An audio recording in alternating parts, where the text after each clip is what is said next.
A'udzubillahi minasyaitonirrajim. Bismillahirrahmanirrahim. Astaghfirullah rabbi wa atubu ilaihi walhamdulillahi rabbil alamin. Wassalatu wassalamu ala asyrafil anbiya'i wal mursalin habibina wa habibi rabbil alamin Abil Qasim Muhammad wa ala alihi wa tayyibin at-tahirin al-ma'sumin al-muntajimin. Ya Allah, ya Tuhan kami, telah terpampang beribu jalan di hadapan kami, membingungkan kami sebagai musafir yang ingin mendekatkan diri kepadamu.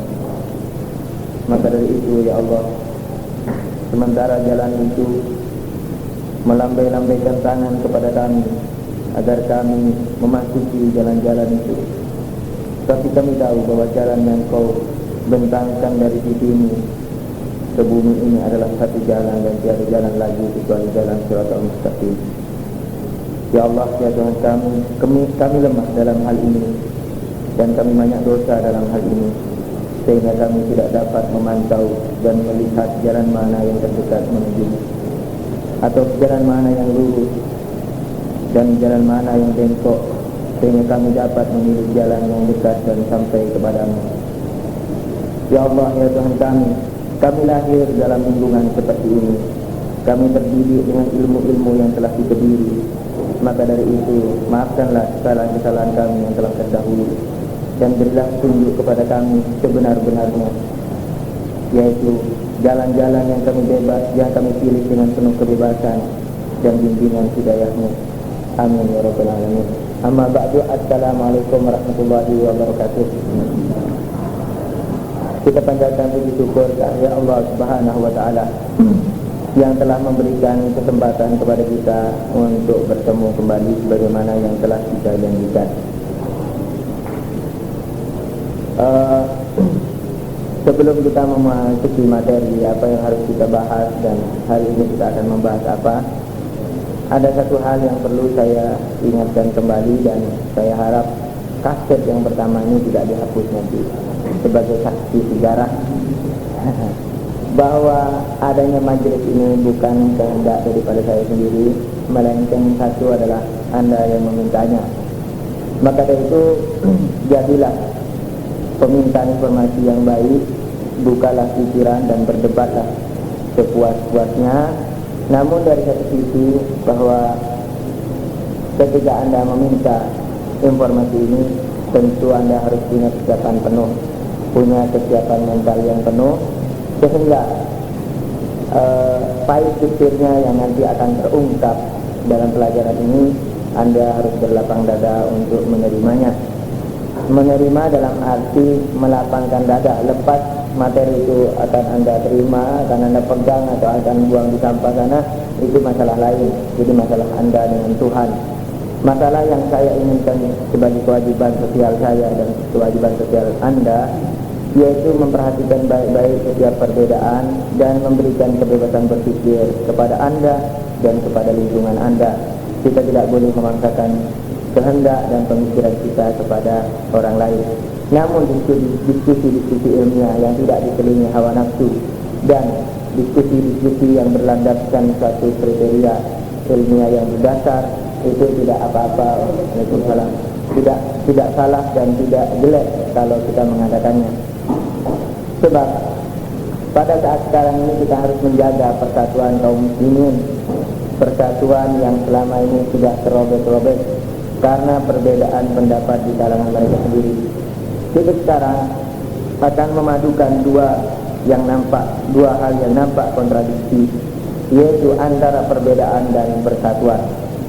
Yang dikatakan persatuan bukanlah mencampur adukkan antara pendapat-pendapat yang ada di kalangan kaum muslimin. Karena apa? Kalau kita menyatukan segala pendapat yang ada, berarti bukan persatuan, berarti satu. Kalau satu tidak perlu disatukan. Tapi justru karena keberagamannya itulah, maka perlu diadakan suatu persatuan. Terus apa makna persatuan? Persatuan adalah memberikan kebebasan sepenuh-penuhnya kepada sesama kaum muslimin. Karena terus terang saja sejarah ini telah membuktikan, setiap ada kaum muslimin berpendapat A dan bertemu dengan kaum muslimin yang berpendapat B, maka wajahnya serta-merta menjadi murah durja dan keningnya jadi berkerut, mukanya jadi masam. Sementara kalau ketemu sama orang-orang Kristen, orang-orang Yahudi, wah mereka ramah tamah dan mereka mengatakan bahwa di Indonesia ini harus digalang satu apa istilahnya itu kebebasan beragama katanya. Tapi sesama kaum muslimin tidak memberikan kebebasan semacam itu. Pelajaran yang Anda minta sendiri ini, dan saya barangkali merasa sedikit mempunyai kemampuan untuk memberikan, maka saya sanggup. Tapi satu hal perlu saya ingatkan, bahwa pelajaran ini cukup berat. Jadi bukan berat untuk bisa dipahami, tetapi memang karena aneh tidak pernah didengar. Dan satu hal lagi, karena betul-betul menggugat akidah kita yang paling dalam. Bukan hanya sejarah dan bukan hanya sekedar rukun Islam, tetapi sampai ke akar-akarnya pun nanti akan porak-poranda, sebagaimana nanti akan Anda saksikan. Maka dari itu pelajaran ini cukup berat dan perlu perenungan yang khusus, ketenangan batin yang cukup, kemudian meredamnya dalam dada. Tidak menjadikannya usil-usilan di luar, karena hal itu bukanlah sifat yang dimiliki oleh orang yang ingin berbuat sendiri kepada Allah Subhanahu Wa Taala. Anda minta dan Anda harus siap dengan risikonya. Tapi Anda boleh berdebat. Materi yang akan kita bahas nanti saya melihat pertanyaan apa yang didiskusikan dengan saya. Tetapi kira-kiranya asas atau dasar dari pembahasan kita adalah akidah. Nah, dari akidah ini nanti saya akan melihat apa yang terjadi pada pikiran Anda, dan saya akan mulai dari lontaran-lontaran pertanyaan, perdebatan. Dari lontaran-lontaran itu nanti kita akan memilih topik-topik lain yang menunjang akidah. Misalnya sejarah. Begitu juga misalnya semacam mungkin pikir ketika kemudian tidak ada itu karena tidak ada barangkali tafsir ini harus kita kemana luar, kemudian nanti kira-kira berapa ini materi yang akan. Nah, untuk mempersiapkan diri Anda perlu baca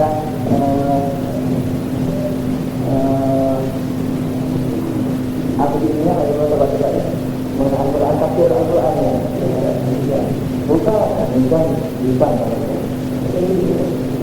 ini ya, tapi tidak dengan itu ada kita bukunya itu mengungkap rahasia Al-Quran, ya, kemudian ketiga, kemudian Islam Syiah. Syiahnya dua, Bapak-bapak ini dan Idris Jatri. Enggak itu enggak ya, tujuh penelitian yang bagaimana lagi bagaimana katanya apa ini tujuh tentang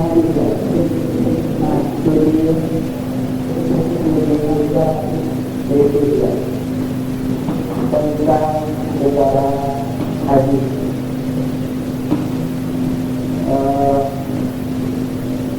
Itu penelitian itu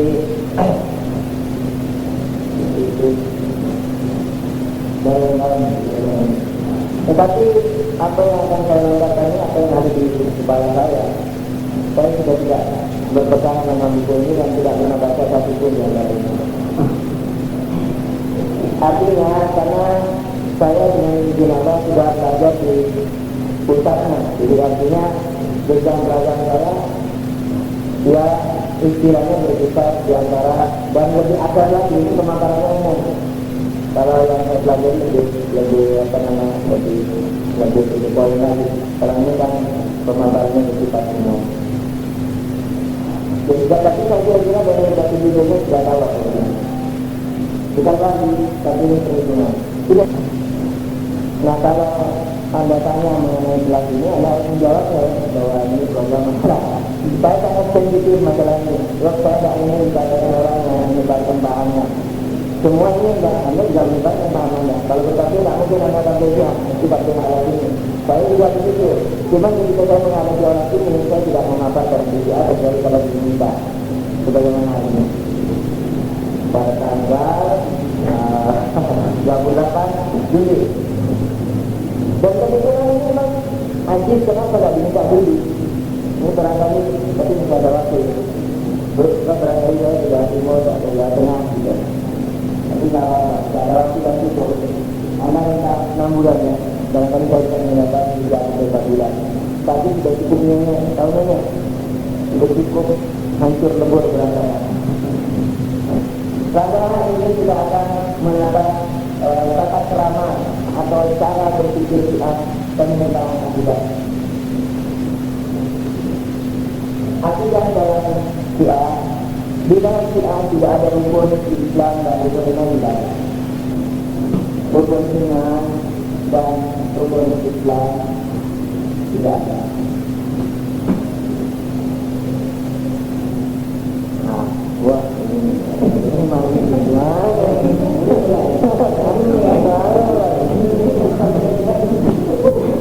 tapi Anda bahkan selalu berpikir kepada Allah karena berat. Sebab barangkali kalau batin Anda mengatakan ini benar, maka konsekuensi di hadapan Allah adalah mempunyai konsekuensi.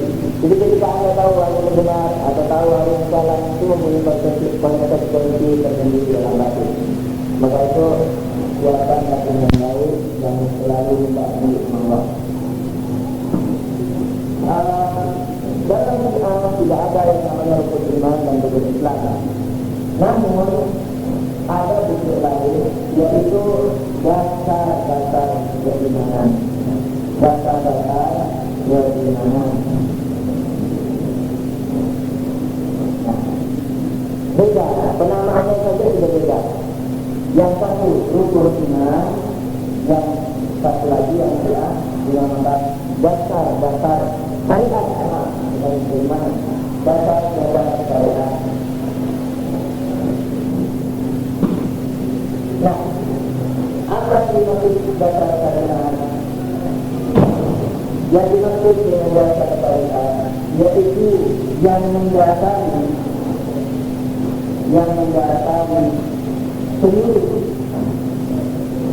seluruh isi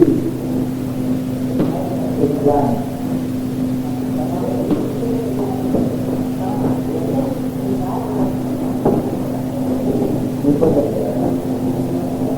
Yang dimaksud dengan dasar-dasar syariat yaitu yang mendasari seluruh Islam. Bagaimana ini? Dalam Islam ada yang namanya Al-Quran, bukan? Nah, ada yang namanya hadis, bukan? Dari Al-Quran ini nanti terpecah-pecah. Misalnya ilmu tentang turun Al-Quran, turun ayat, ilmu tentang tafsir, ilmu tentang sastra dan sebagainya. Hadis juga demikian. Nah, bagaimana juga timbul fikih atau hukum-hukum Islam. Hukum-hukum Islam. Jadi hadis akan timbul misalnya hukum juga keimanan sama beriman. Tapi jangan beriman. Tapi beriman karena ada dua. Ada pertama adalah hukum, kemudian ilmu hadis, ilmu tentang hadis. Ini ilmu yang berkembang di dalam masyarakat Muslim. Jadi dari hadis akan timbul hukum, akan timbul ilmu hadis, sejarah dan sebagainya. Nah, yang dimaksud dengan dasar syariat, ini kan disebut tadi Al-Quran dan hadis yang nanti berkembang menjadi ilmu itu disebut syariat. Artinya hukum-hukumnya yang ada.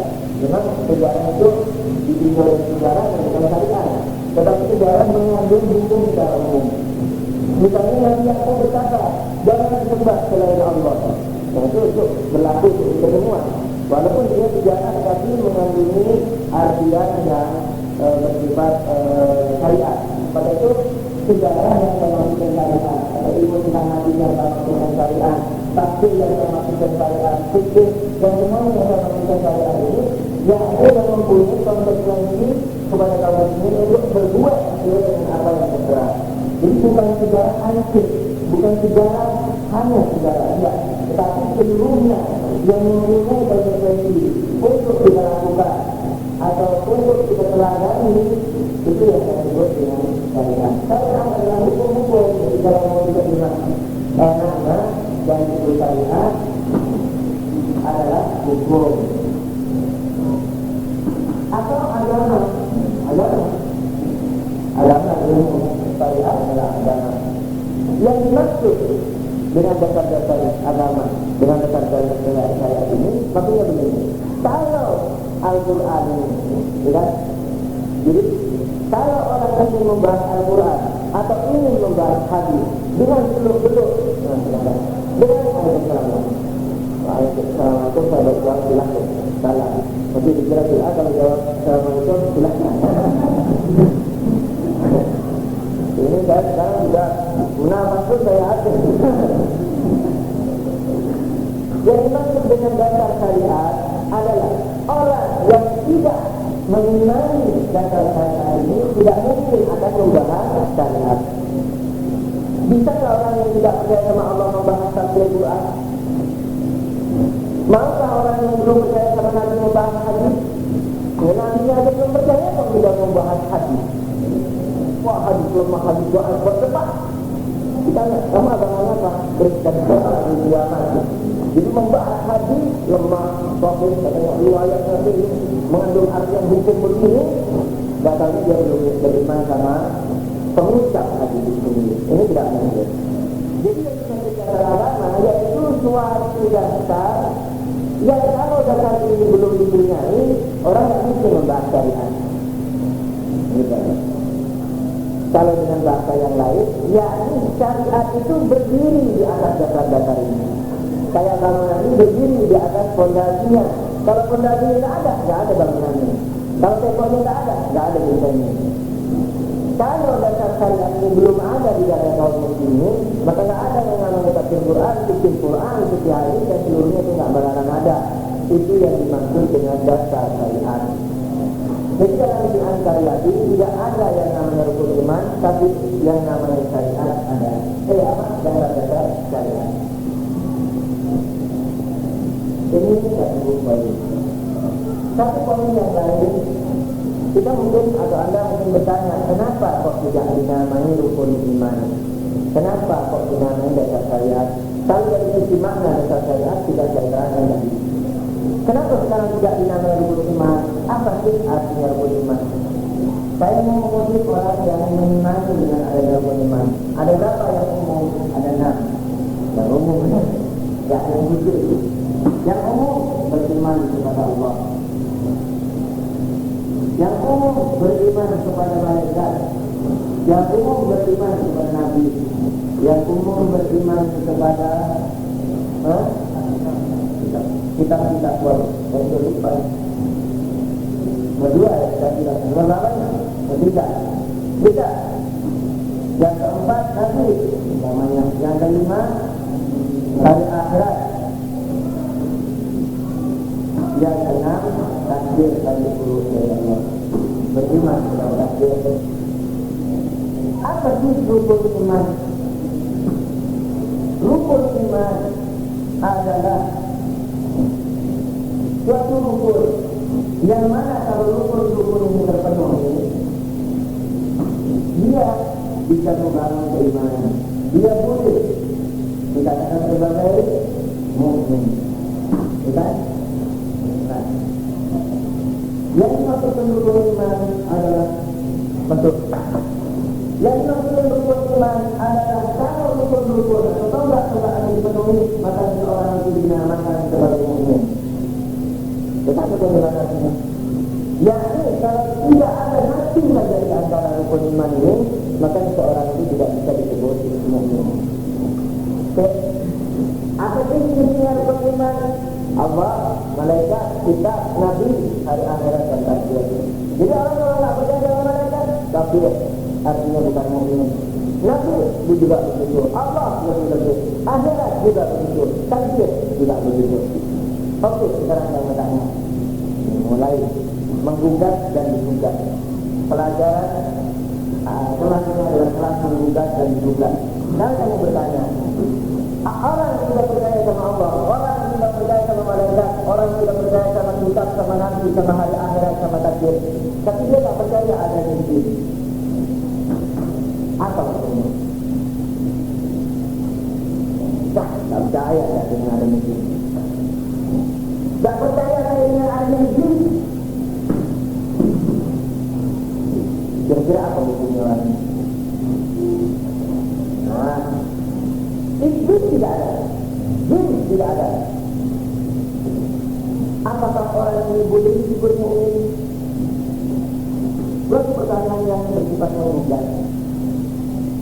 Kalau orang yang percaya sama Allah, malaikat, kitab, nabi, hari akhirat, takdir, tapi dia tak percaya sama iblis sama jin, apakah boleh disebut mukmin? Barangkali kalau seorang ulama akan spontan tak menjawab tidak. Kenapa? Karena mengingkari adanya jin, mengingkari adanya iblis berarti sama halnya dengan mengingkari Al-Quran sebagai kita. Kan? Sementara kita punya rumah yang juga dengan beberapa ini saya sudah lupa urutannya, yaitu percaya sama kitab Allah. Itu jawabannya. Bukan satu jawabannya itu. Tapi nanti dari jawaban ini timbul tindakan yang lain. Saya ulangi bahwa orang yang sudah beriman dengan rukun iman ini, ya kan? Tapi dia tidak percaya dengan adanya iblis atau jin, maka tidak bisa disebut mukmin. Karena dia tidak beriman dengan apa yang dikitab. Jawabannya begitu. Sekarang saya mau bertanya, jawaban Anda sebenarnya kurang tepat. Masalahnya apa? Masalahnya dalam kitab ini memuat seluruhnya, yaitu Allah, yaitu malaikat, yaitu nabi, yaitu hari akhirat, dan yaitu takdir. Tak ada takdir, tak ada di Quran. Tak ada yang ada.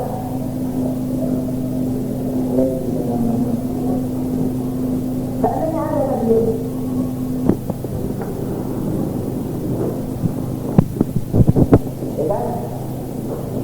Dalam Al-Quran semuanya ada Allah, malaikat, nabi, hari akhir. Sebenarnya yang kurang lebih tidak ada. Katakanlah ada takdir juga. Sekaligus tidak ada apa dalam Quran. Ini semua ada dalam Quran. Kenapa harus dipoin iman kepada Allah, malaikat, nabi, hari akhirat? Kenapa kok kepada iblis tidak dipoinkan sebagai rukun iman? Kita katakan rukun iman itu kalau dipenuhi orang itu bisa disebut mukmin. Nah sekarang rukun iman ini sudah terpenuhi, tetapi dia tidak percaya sama jin atau sama iblis. Ternyata jawabannya atau ya jawaban umumnya adalah tidak bisa disebut mukmin. Dengan demikian maka kalau bisa harus diberi rukun yang lain. Rukun yang ke-7 adalah iman kepada ahli ini supaya orang yang ahli, dan yang ke-8 iman tentang ada iblis, dan kita pada di poin-poin yang ke-9 dan yang lainnya. Nah, kalau tidak mau karena sudah ada di Quran katanya, maka Allah juga ada di Quran, Nabi juga ada, semua yang sudah ada di Quran, kecuali takdir. Nah, kalau semua sudah ada di Quran, maka cukup rukun imannya satu, beriman kepada Al-Quran. Jadi kalau nanti ngajar, rukun iman ada satu, beriman kepada Al-Quran. Karena di Quran sudah ada semua. Tuh. Ya, ini satu. Gimana cara itu? Boleh. Kalau misalnya ada pertanyaan, boleh langsung ini terlalu. Boleh. Bagaimana menurut audio? Kalau itu adalah Ustaz selesai dulu, baru buka pertanyaan. Sepertinya harus begitu. Tapi mungkin tidak pelajar gugat-menggugat ini soalnya biar hangat maksud saya. Nanti tidak hangat. Iya, tidak kejar. Kita saja ya. Nah, dicatat yang teman-teman dicatat. Ini konsekuensi ilmiah, nggak bisa kasih maaf, enggak.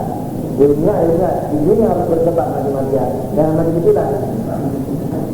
Ini salah satu kenapa tidak bisa dinamakan sebagai dan tidak menamakan rukun iman. Karena apa? Rukun ini ternyata memang tidak memenuhi syarat. Artinya orang sekalipun tidak beriman dengan itu masih ada ganjalan, harus ada syarat-syarat yang lain. Kemudian seandainya pun mau diringkas maka tadi jadi rukun iman satu saja, yaitu beriman kepada satu. Nah, sekarang apa yang dimaksud dasar syariat? Sudah. Dan kenapa penamaannya begitu? Sudah. Kemudian apa intinya dasar syariat ini? Dasar syariat poin yang pertama tauhid. Poin yang kedua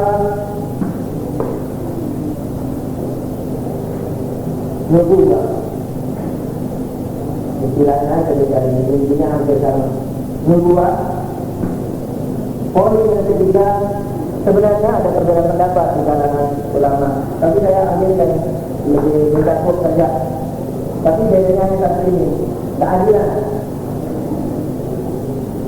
atau yang disebut dengan adalah.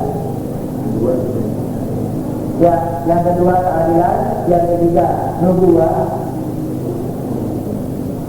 yang keempat imam, yang kelima ma'ad. Ini istilah yang dipakai oleh mereka. Artinya bersama. Tauhid ya tauhid, keadilan nanti kita terangkan dari persatu.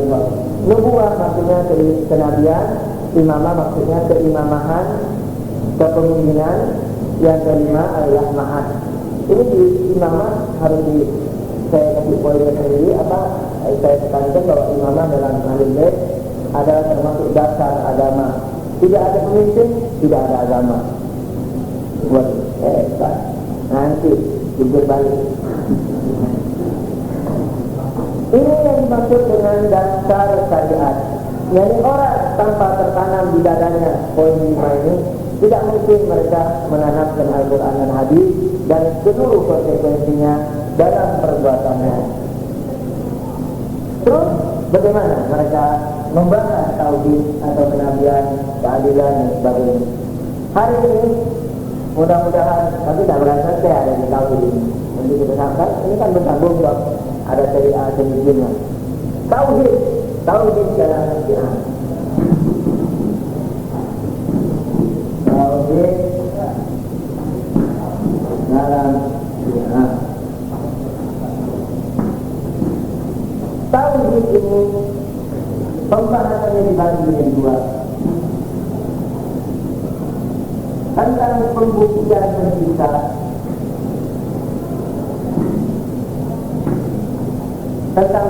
pencipta, dan tentang ketauhidannya.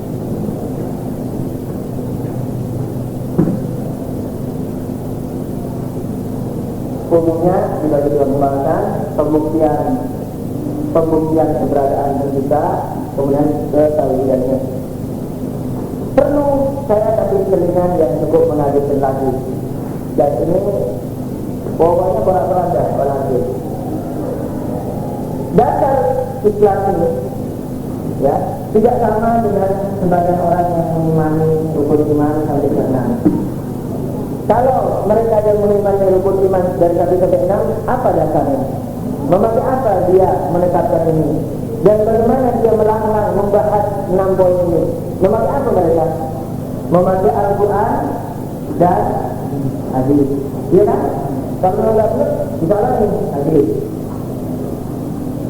Jadi mereka yang beriman dengan rukun iman dari 1 sampai 6 ini, dasar pemikirannya dan seluruh bentuk daripada 6 poin ini mengambil dari Al-Quran dan Hadis. Bukan begitu? Begitu ya. Dan ini sudah saya persiapkan harinya, tidak ngawur. Tapi kalau dalam Islam tidak boleh memakai Al-Quran dan Hadis. Ini. Jadi 5 poin ini dilarang keras pakai Quran dan pakai Hadis. Khususnya yang 3 poin. Ini 3 poin pertama. Ya, bisa juga. Begini, jadi yang 5 ini tauhid adalah membuat mama maaf, ya kan? Saya hapus ini. Khusus untuk tauhid dan keadilan dan juga nubuwah ini harus murni di luar Al-Quran dan hadis. Murninya di luar Quran hadis. Kalau yang mengenai kemudian murninya Quran hadis. Ini murni di luar Quran hadis. Dan Quran hadis kalaupun mau dipakai silakan. Ada sih. Jadi besok usahakan tepat waktu. Ini pelajaran tidak pernah Anda jumpai dan mungkin sampai beberapa tahun lagi tidak akan pernah ada kelas macam ini. Percayalah sama saya. Percaya itulah ini, tidak percaya.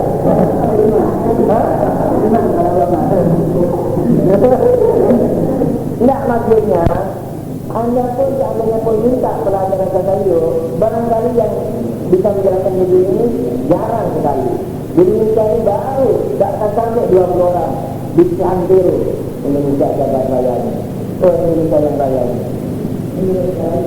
Maka kenapa banyak orang menerangkan Syiah dan dia banyak menjadi Syiah dan menerangkan Syiah tapi pakai buku-buku di toko yang ada.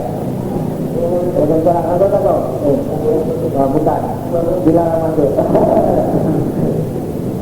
Ya, jadi jarang. Jadi cara ini dalam cara perkembangan, jadi dalam cara penjajakan, peralihan, semacam itu. Cuma saya kebetulan dengan izin Allah tahun 82 itu sudah take off, di mana itu belajar kita tetap yang sering dimuat di surat kabar yang namanya kok, ya kan? Jadi sejak awal dengan izin Allah sudah dapat.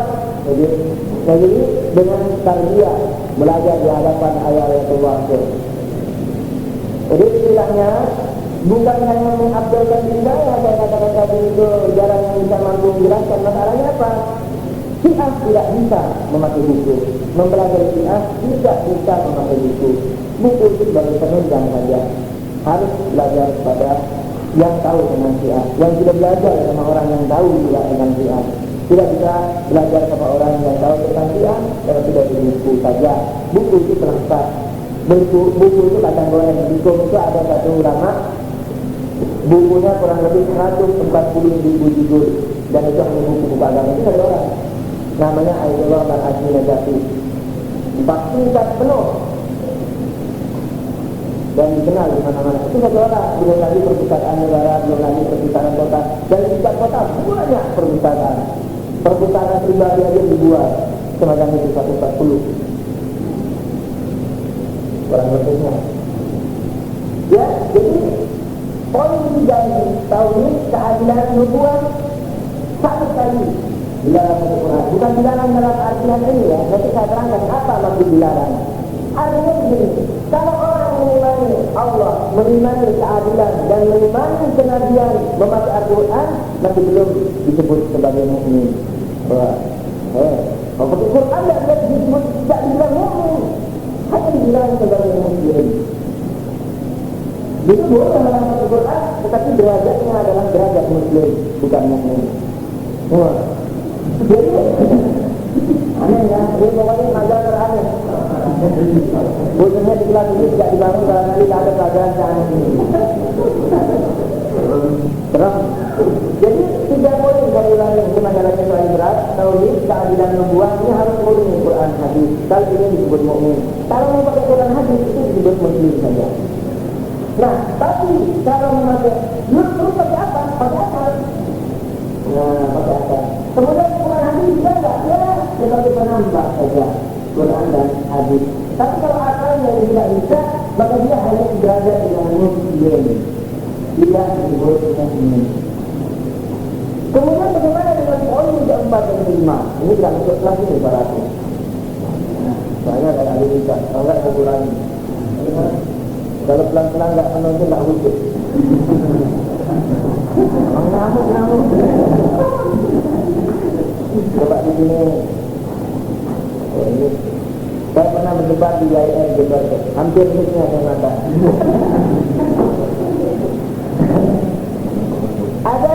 bagaimana dengan poin keempat? 4 dan 5 juga harus akal. Namun kerinciannya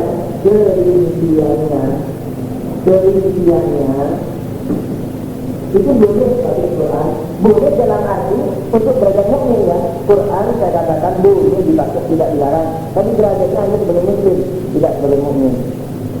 Nah, tapi kalau imamah dan ma'at, kepemimpinan dan hari akhirat, kerinciannya itu boleh pakai Quran hadis dan bisa tingkat mukmin. Tapi harus pakai akal dulu.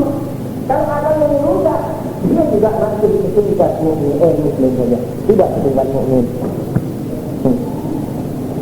Ini gimana? Saya ulang sekali lagi karena ada yang terlambat. Dasar-dasar syariat dalam Syiah ada 5 poin. Kalau di saudara kita Ahlussunnah wal Jamaah mempunyai rukun iman 6. Rukun iman itu berdasar dari Quran hadis murni. Barang siapa yang tidak pakai Quran dan hadis bukan muslim. Begitu kan? Tidak harus pakai Quran hadis, tapi sebaliknya di Syiah. Kalau pakai Quran hadis, dia hanya tingkat muslim, tidak bisa disebut mukmin. Jadi hadis dan Quran dan hadis sebagai pelengkap saja. Yang menjadi asas atau dasar daripada keimanan seseorang adalah akalnya. Mengapa dan bagaimananya saya terangkan nanti. Kan? Terus kalau nanti ada ditanya kenapa Syiah tidak boleh pakai atau boleh pakai Quran tetapi tidak mengangkat orang ke derajat mukmin, hanya mengangkatnya ke derajat Islam. Kenapa? Sekarang kita membahas ini. Dalam poin pertama disebut tauhid. Tauhid ini adalah membuktikan tentang keberadaan Sang Pencipta. Katakanlah Allah, katakanlah. Belum berjawab. Dari mana anda tahu Allah? Nah, kalau nanti anda suatu saat diskusi, ditanya dari mana anda tahu Allah? Dan dijawab, kalau dijawab sekarang, saya putus telinga saya nanti. Silakan anda jawab. Dari mana anda tahu Allah? Nanti dijawab, nanti terkontok dan anda tidak akan bisa ngomong lagi. Kalau jawabannya nggak hati-hati. Boleh sekarang menulis kitab ngomong nggak bisa, saya potong nanti. Asal jangan yang sudah belajar di belakang saya. Boleh. Dia ulama sekalipun, asal dia berprinsip rukun iman tadi. Kata-kata Allah, kamu jangan tahu ini Isa. Nah, sekarang kita membuktikan kelemahan daripada yang lemah. Siapa yang lemah? Yang lemah. Yang kuat adalah yang kuat. Jadi dengan anda harus siap. Ini perbandingan mazhab. Boleh anda mengatakan yang lemah dan rendah tegak ungkapan darinya. Ini tidak ada. Begini telah cerita anda yang atau bagaimana untuk lain. Terbuka ini. Siap ya. Yang penting. Yang penting anda siap. Tidak kalau anda bahasanya itu saya halusin. Ya ini barangkali berat-berat. Tapi kalau ini yang pas-pasan, tapi anda harus siap yang baik. Apa kelemahannya orang yang pakai Quran dan hadis? Sekarang ada orang yang bertanya, ini ulama berceramah.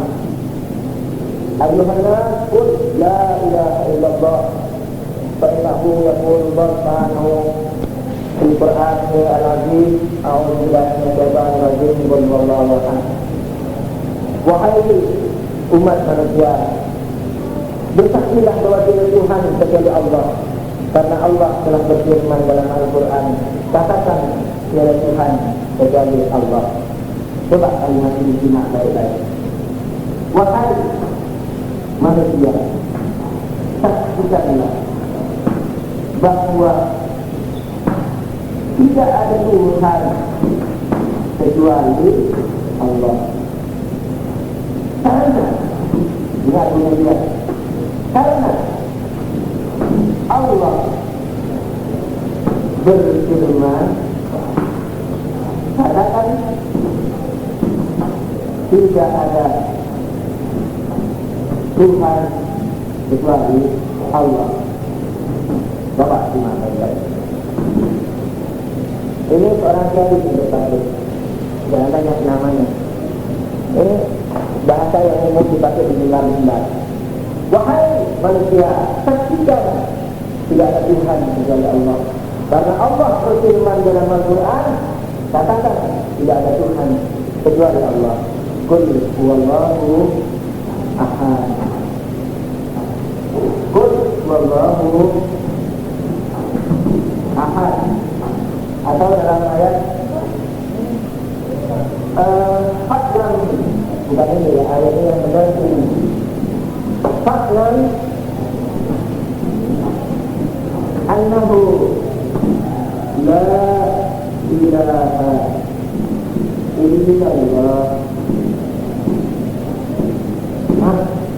Karena ada ayat dalam Al-Quran berbunyi, maka ketahuilah bahwa sesungguhnya tiada Tuhan kecuali Allah.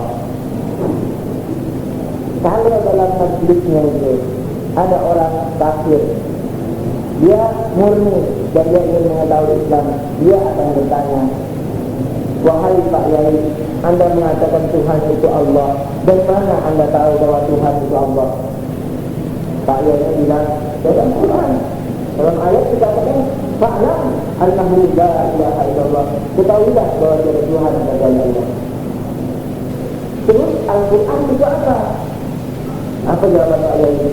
Al-Quran adalah firman Allah. Begitu paham logikanya. Pak Yai, dari mana Anda tahu Allah dan tahu ada pencipta alam ini dari mana? Dan hanya satu, dan dia Allah. Dari mana Anda tahu bahwa ada pencipta dan dia hanya satu dan Allah? Dari Quran. Kuat sekali ayatnya berbunyi fa'lam annahu la ilaha illallah. Terus dia bertanya, Al-Quran itu apa Pak Yai? Al-Quran adalah firman Allah. Nah, kalau begitu, kita Yai ingin mengetahui Allah dari firman Allah. Terus orang kafir protes, ya wahai Pak Yai, kalau aku ingin jadi beriman, apa yang harus dilakukan pertama kali? Ya percaya Allah dulu. Dengan apa saya percaya Allah? Ya dengan Al-Quran. Nah, kalau begitu tak harus percaya Quran dulu Pak Yai. Pak Yai ini mulai mikir, dan Anda tidak berpikir kan? Kalau begitu Pak Yai, berarti saya harus percaya Quran dulu Pak Yai. Nah juga ya, iya harus. Karena Quran nanti mau dijadikan kali.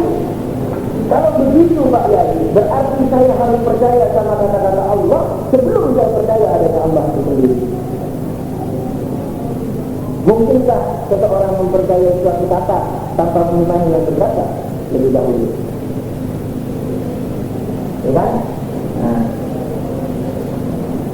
kalau saya harus mempercayai Al-Quran terlebih dahulu sebelum mempercayai Allah, berarti saya mempercayai kata-kata Tuhan sebelum saya percaya sama Tuhan itu sendiri. Dan kata-kata itu nanti saya gunakan untuk membuktikan Tuhan. Tidak ada logika yang paling rancang di dunia sekali ini. Ini paling mentoknya kerancuan. Masalahnya apa? Keimanan. Masalahnya tentang penciptaan alam semesta. Ada yang paham atau belum dipaham? Saya ulang. Orang beriman kepada Allah. Oh iya, ini kelas-kelasnya sebenarnya. Kok malah pelanggan? Wah, sudah berapa trik-trik tadi yang kita lewatkan. Tapi masih banyak trik. Pokoknya sampai kata. Wahai manusia, berfirmanlah kepada Allah karena sesungguhnya Allah telah berfirman. Itu kalau kalau gitu adanya. Karena Allah telah berfirman, A'udzubillahi minasyaitonir rajim. Fa'lam annahu la ilaha illallah. Katakan wahai manusia, bersaksi dan bahwa tidak Tuhan kecuali ada Tuhan kecuali Allah, karena Allah berfirman dalam Al-Quran, katakan tidak ada Tuhan kecuali Allah. Orang kafir bertanya, wahai Pak Kiai, Anda tahu Tuhan itu ada dan satu dan Allah, dari mana Anda mengetahuinya? Dijawab dari Al-Quran. Apakah ada jalan lain kecuali Al-Quran? Tidak ada. Karena akal manusia terbatas, dan Al-Quranlah yang paling sempurna di jagat raya ini. Maka orang harus berpegang teguh kepada kali Allah. Wah, hebat. Kadang-kadang ayatnya menyebut kali Allah ini dan menangis. Karena Al-Quran ini adalah kali Allah yang terbentang dari langit ke bumi. Maka itu kita harus memegangnya erat-erat, jangan dilepaskan. Ini orang ini pasti talinya ini dia. Nah, kalau dia adalah kali Allah, Al-Quran, dan saya sebagai orang kafir ingin menjadi muslim, apa yang harus saya lakukan Pak Yai? Ya, anda harus beriman dulu, baca syahadatain. Asyhadu an la ilaha illallah wahdahu la syarika lah wa asyhadu anna Muhammadan abduhu wa rasuluh. Engkau kalau ingin masuk Islam, pertama kali harus engkau mengimani dan bersyahadat, bersaksi bahwa tidak ada Tuhan kecuali Allah. Nah, untuk menjadi ini orang kalinya, saya ini mau bersaksi Pak Yai. Tapi apakah bisa saya bersaksi dengan sesuatu yang belum saya imani? Oh, tidak bisa. Anda harus mengimaninya lebih dahulu. Terus bagaimana cara saya beriman? Ya, percayakan Allah dulu sama Nabi, nanti baru sama yang lain-lain, sama kita, sama malaikat dan sebagainya. Nah, sekarang dari mana saya bisa tahu Allah saya ini? Kalau tidak ada jalan kecuali dari Al-Quran, saya ini mulai mikir. Kalau begitu, saya harus percaya Quran dulu. Nah, kalau saya harus percaya Quran dulu, Pak Yai, kalau saya harus percaya sama Quran dahulu, percaya sama Quran dulu. Quran itu apa? Quran adalah firman Allah.